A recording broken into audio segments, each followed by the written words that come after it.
ওয়াইজাল কবুর বুসিরাত।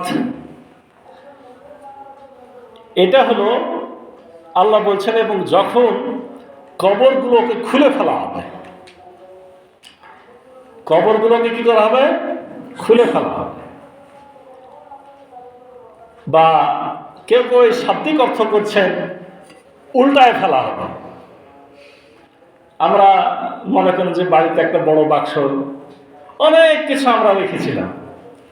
মনে করেন যে শীত আসার আগে আপনার মাফলারটাই ছিল, তলে পড়তে পড়তে এত তলে গেছে যে উল্টাতে উল্টাতে একটা বাক্স উল্টায় দিলাম, দেহকে খুঁজে বের করলাম। এরকম ঘটনা ঘটে না? সেদিন সকল কবরগুলাকে উল্টায় ফেলা হবে। মানে কি? সকল কবরের মধ্যে যে যেখানে আছে সেখান থেকে তাকে বের করা হবে। এটা তাহলে কয় নম্বর ফুৎকার? এটা দ্বিতীয় ফুৎকার। মানে এর আগের ফুৎকারে তো শুধু কি হয়েছেন আপনারা? আমরা ধ্বংস হয়েছি।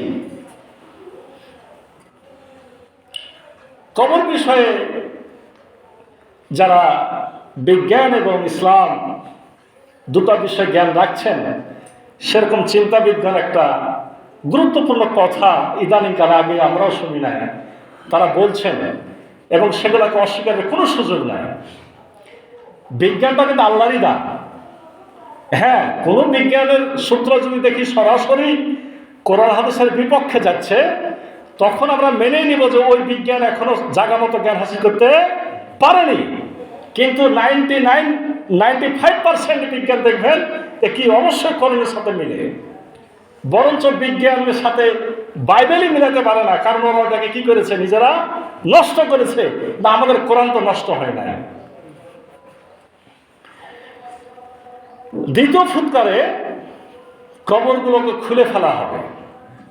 তাই বলছিলাম যে কবরের একটা ব্যাখ্যাটা হলো এই, আসলে সবারই কবর হয়।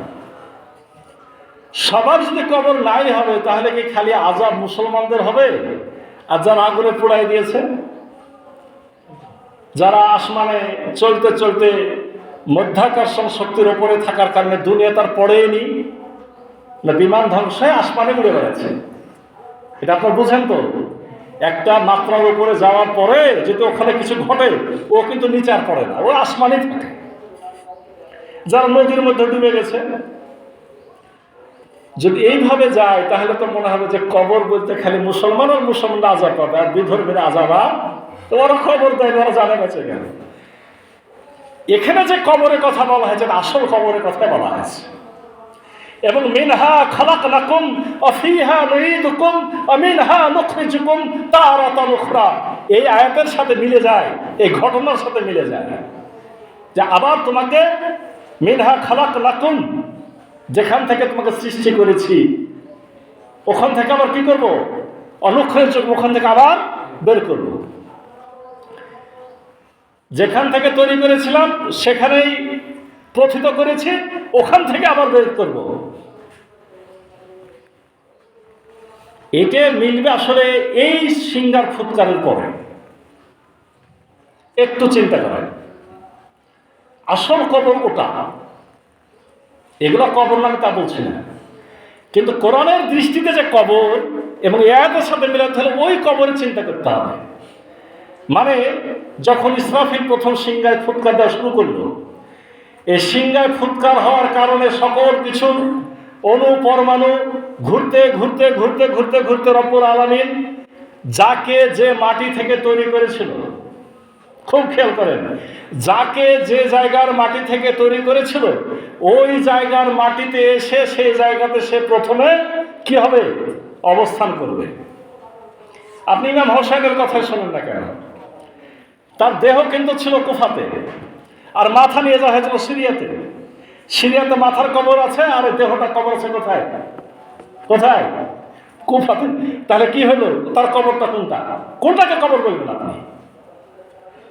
হয় দুইটাই কবর বলেন, কিন্তু ওই জায়গা থেকে তোলা, তার মানে আগুনে যারা পুড়ায় দিয়েছে, আকাশে উড়াইয়ে দিয়েছে, সকল কিছুকে রব্বুল আলামিন যেই জায়গাতে থেকে তুলে তৈরি করেছিল, ওই জায়গাতে ইসরাফিলের প্রথম সিংহার ফুৎকারের পর ওই জায়গাতে সে গচ্ছিত হবে।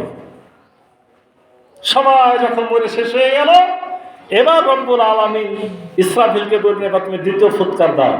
এই দ্বিতীয় ফুৎকারের সময় আমরা সব কি হব, এবার কবর থেকে বের হয়ে আসবো। এটা কি বলা হচ্ছে, কবরকে খুলে ফেলা হয়, আর ও আর বন্দি নাই। এবার ওখান থেকে সব তাজা তাজা মানুষ, এক জায়গাতে যদি 100 জন, এক জায়গার মাটি 100 জন তৈরি হয়, এই এক জায়গা থেকে 100 জন ঘুরে বের হয়ে আসে। ও যে আমরা হঠাৎ হঠাৎ দেখি যে হয় না, যে পোকাগুলা, আপনার ওই পোকা নাই নাই নাই হঠাৎ করে একটা দুটো দেখতে এক জায়গাতে বের হতেই আছে, কি ঘটে না। এইভাবে কিন্তু সেদিন এই খুঁড়ে খুঁড়ে আমরা বের হতে থাকবো। এটা হলো দ্বিতীয় ফুৎকার।